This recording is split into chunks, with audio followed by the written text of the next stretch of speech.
Evil Fate, Part 1, The Fall of the Kingdom. Once upon a time, there lived 7 sisters, 7 royal daughters.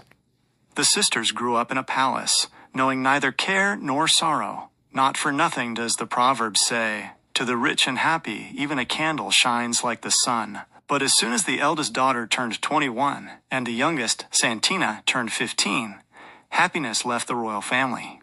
An enemy army attacked the kingdom. The king lost his army, then his throne, and finally, he himself was taken prisoner. The queen and her 7 daughters had to flee to a foreign kingdom and hide in a dense forest, in a dark hut where a charcoal burner once lived. Now the royal family learned the second half of the proverb.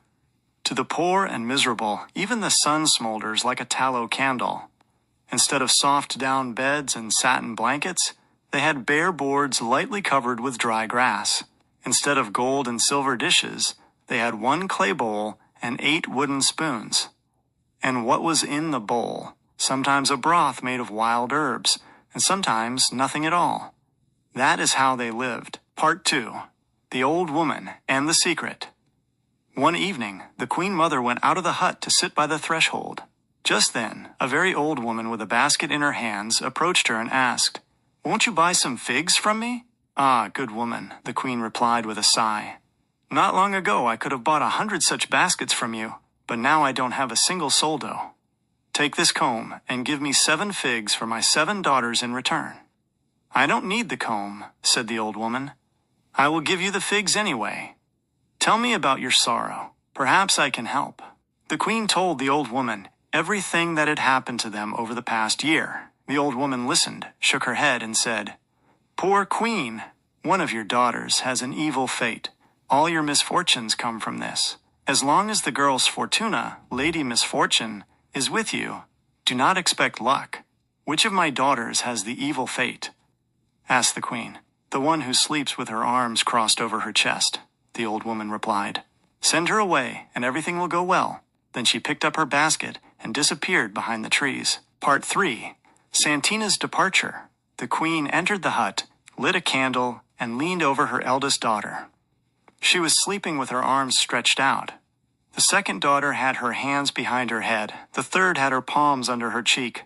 The fourth under her pillow. The fifth covered her eyes with her hand, and the 6th daughter's hand hung down. Each time, the queen breathed a sigh of relief. But then the mother brought the candle to the youngest daughter, Santina, and nearly cried out. The youngest daughter was sleeping with her arms crossed over her chest. The queen knelt by her bed and wept bitterly. Tears fell from her eyes. One hot tear fell on the girl's cheek. She woke up and heard what her mother was saying. "Ah, my daughter, you are so loving and tender. Could you really bring misfortune?" No, my poor Santina. I will never call you Sfortuna, no matter what the old woman said. I will never drive you away. Better that we share everything that your evil fate brings upon us." It was bitter for the young princess to hear this, but she lay as quiet as a mouse and showed no sign that she had woken up. When the mother, having cried her fill, fell into a doze, Santina stood up, tied her belongings into a bundle, an old dress, a comb, and a wooden spoon, looked one last time at her sleeping sisters and mother, and left the hut. Part 4. The Weaver's House. She walked through the forest until dawn, and as the sun rose, she came out onto a plain. As far as the eye could see, there was not a hill or a bush, only one house standing on the plain. The princess approached the house and looked through the window. She saw 3 women sitting at looms, weaving. One wove with gold threads, another with silver, and the third wove with red thread over a blue base. Under the skillful fingers of the craftswomen, the threads formed such beautiful patterns that the princess could not take her eyes away. Suddenly, the one weaving with gold looked up and noticed the girl. She stood up and opened the door. "Do you wish to come in?" she asked. "If you will allow me," the princess replied. "And what is your name?" The princess thought, "If I truly bring misfortune, let my name be Misfortune. Sfortuna." That is what she told the weavers, and then she added, "If you keep me in this house, I will serve you. If not, I will go further." "Well then," the weavers said, "stay." And Sfortuna set to work. She swept the floor, lit the fire in the hearth, and began to cook. By noon, dinner was ready. The weavers ate, praised the skillful cook, and sat down at their looms again. As the sun began to set, the eldest of the craftswomen, the one who wove the blue and red patterns, said, "Today we are invited to a party. It is a long way, and we won't return until morning. Guard the house well while we are gone, for our yarn is made of silver, gold, and silk, and the fabrics from our looms were ordered by the king himself for his bride's wedding outfits. Bolt the door from the inside, and we will hang a large lock on the outside." The weavers put on their festive dresses and left. Sfortuna tidied everything up, washed the dishes, then laid a straw mattress in the corner, blew out the candle, and fell asleep. Part 5. The Sabotage. She woke up exactly at midnight. It seemed to her as if someone was walking around the room. Something was clinking and rustling. "Who is there?" the girl cried out. In response, a creaky old woman's voice came from the darkness. "It is I, your fate. In the morning, you will see what a lovely little gift I have prepared for you." And the fate giggled shrilly. Then all was silent. Sfortuna thought, "The door is locked tight from the inside and outside. No one can enter the house. Surely I am dreaming." Thinking this, she turned on her other side and closed her eyes. In the morning, the weavers returned and knocked loudly on the door. The princess jumped up and opened it for the mistresses. A ray of sunlight burst into the room. Sfortuna turned pale, and the weavers gasped. The expensive yarn was tangled and torn, and the gold and silver fabrics were cut into pieces. This was the work of Sfortuna's evil fate. "Oh, you wicked girl," the weavers shouted at the poor girl. "Is this how you repay our kindness? Get out." A hail of kicks and shoves followed. And so, the young princess was wandering again, not knowing where she was going. Part 6. The Wine Merchant. By evening, she arrived at a village. Friendly lights were already glowing in all the windows. This was the hour when families gather by the hearth for dinner after a day of work. But in none of these houses was there a place for Sfortuna. She did not dare to knock on any door. Sfortuna reached the square and sat on the stone steps of a wealthy house. Soon the owner came out to close the shutters and saw the girl. "What are you doing here?" he asked. "I have no strength left to walk," Sfortuna replied. "Please, do not drive me away. You, girl, clearly don't know who you are dealing with. I supply wine to the king himself. I cannot allow you to sit here on the steps. Get up and come into the house." Sfortuna entered. "Climb onto these wine barrels and sleep," the owner said. "Nothing will happen to them. It is ordinary wine. But the wine prepared for the king's wedding is sealed in 10 small casks and kept right here, in the cellar." And the owner boastfully tapped the hatch door on the floor. The exhausted Sfortuna fell fast asleep. Towards morning, she had a strange dream. She dreamt she was sitting by a stream. The stream ran over pebbles, gurgling and babbling like a child. One could listen to its song forever, but for some reason, Sfortuna felt afraid. She woke up in a fright and suddenly heard someone muttering in a creaky voice, "10 red streams, gather into a lake. I know my business, and the girl won't get rid of me." Poor Sfortuna realized that her evil fate had caused trouble again. The princess cried out loudly, "Help! Help!" The sleepy owner ran in with a candle. And what did he see? There was no one in the shop except the girl. The cellar hatch was thrown open. In the cellar, wine was splashing everywhere. 10 empty casks were floating on top. What could poor Sfortuna say? Silently, she endured the scolding and the blows. Having shouted his fill, the owner pushed her out the door. Part 7. Francisca the Washerwoman. Weeping bitter tears, Sfortuna wandered again wherever her eyes led her. By noon, she came to the bank of a river and saw a woman washing clothes. "Well," the woman said, "a helper has come to Washerwoman Francisca. Isn't that so, girl?" "If you allow me," Sfortuna replied, "I will gladly help you." "Well then, get to work," said Francisca. "I will soap and you will rinse." The work went quickly. Before the sun had even tired of shining, the laundry was already hung out. As soon as it dried, Sfortuna sat on the grass and began to mend the holes. Francisca started to help her, but her work was much worse. "To think," said the washerwoman, "for 20 years I have been washing and mending the clothes for our young king, and I always thought no one in the world could do it better than me. And now I see I am only fit to be your apprentice. Listen, child, stay and live with me." "Ah, kind woman," the girl replied, "I dare not even cross the threshold of your house. It is not for nothing that I am called Sfortuna. My evil fate sends misfortune upon me, and the house I enter." "Nonsense," said Francisca. "Fate is, of course, an important person, but a human is not a weathercock to turn wherever the wind blows. One can turn against the wind, and one can make an evil fate a bit kinder. Sit here. I will be back soon." In less than an hour, the washerwoman returned. She brought 2 large golden-brown pretzels. "Take these pretzels," she said to Sfortuna, "and go down the river. The river will lead you to the sea. Stand on the seashore and call my fate." "How can one call fate?" Sfortuna wondered.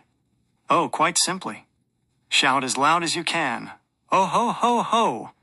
Fate of Francisca ah!' and do it 3 times. Then my fate will appear. Be polite to her. Though I don't need to teach you that. Give my fate 1 pretzel. Bow to her from me, and ask her how to find your own fate.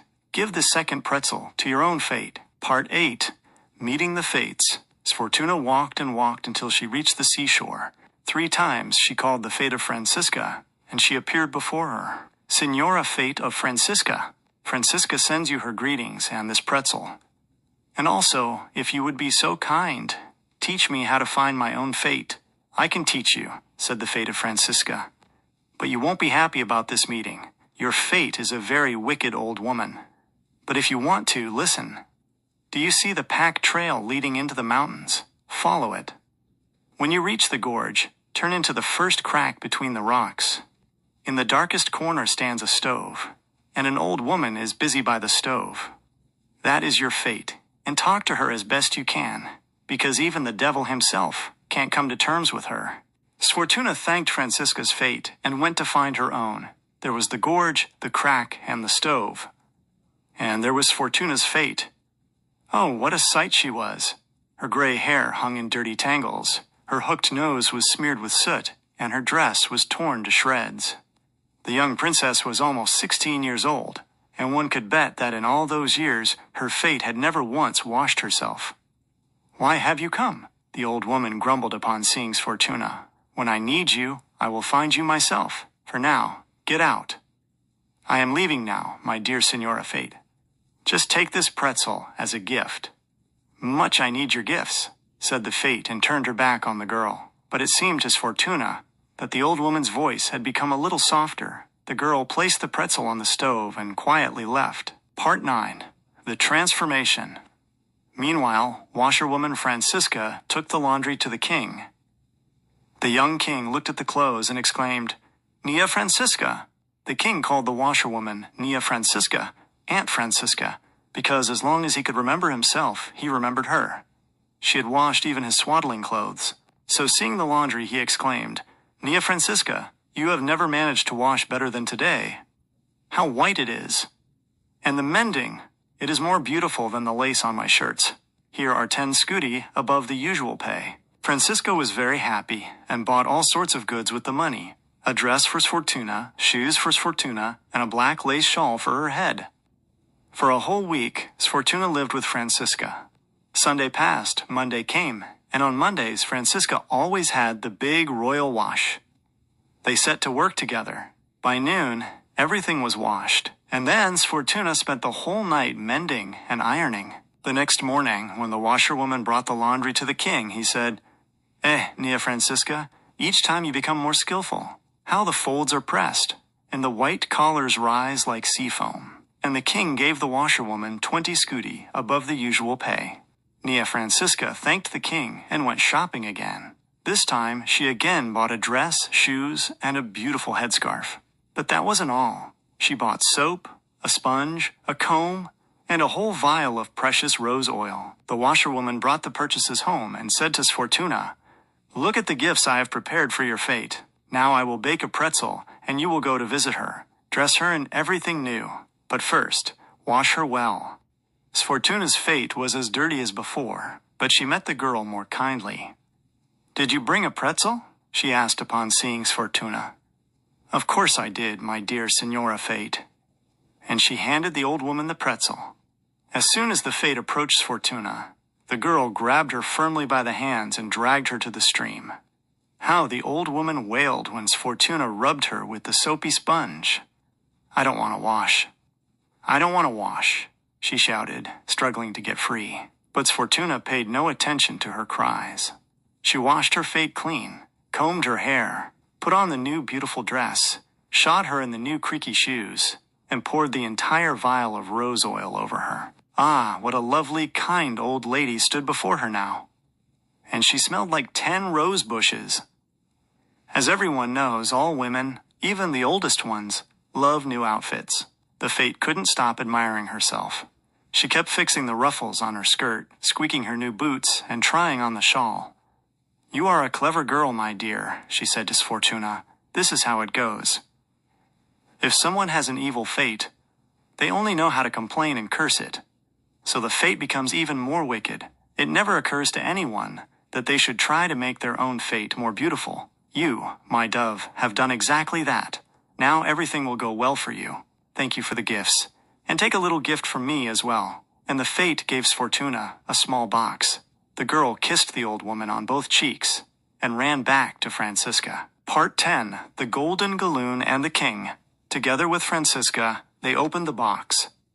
And what was inside?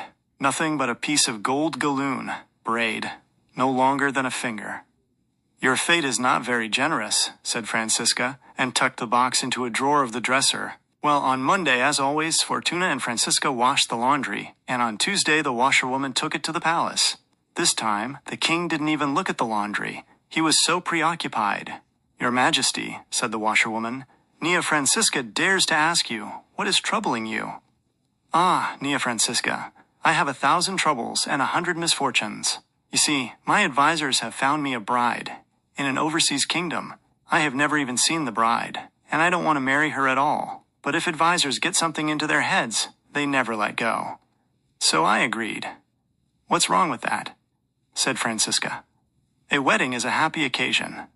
"Well, I'm not happy at all. First, I have no wine for the wedding. Some girl wandered into my supplier's shop and let all the best wine out of the barrels." "That's not a disaster yet," said Francisca. "When guests have danced their fill, they won't care what wine they use to quench their thirst. Second," the king continued, "the bride demanded that I give her 3 dresses, made of gold, silver, and blue and red brocade. 3 weavers wove the brocade, but some girl wandered into their house and cut all the precious fabrics. Your Majesty," said Francisca, "the most beautiful outfit for a bride is a white dress. That's what I decided myself. The dress of white silk is already ready. It was trimmed with galloon along the hem. But here is the trouble. Imagine, Nia Francisca. There wasn't enough galloon, just a tiny piece, about a finger long, and there is no more such galloon in the entire state." "Your Majesty," cried the washerwoman. "Wait, I'll be right back." Francisca ran home, rummaged through the dresser, and brought the king the box with the galloon. It was indistinguishable from the galloon that was used to trim the bride's dress. "Well, Nia Francisca," exclaimed the king, "you have saved me from shame before the overseas princess. For this, I will give you as much gold as your galloon weighs." They began to weigh the piece of galloon, first on small scales, then on medium ones, then on the largest. No matter how much gold they poured, the galloon proved to be heavier. "Nia Francisca," the king asked, "tell me the truth. Whose galloon is this?" Francisca told him about Sfortuna. The king wished to see the girl. Part 11, The Royal Wedding. And so Sfortuna, in her new dress, came to the palace. As soon as the king and Sfortuna saw each other, they immediately fell in love.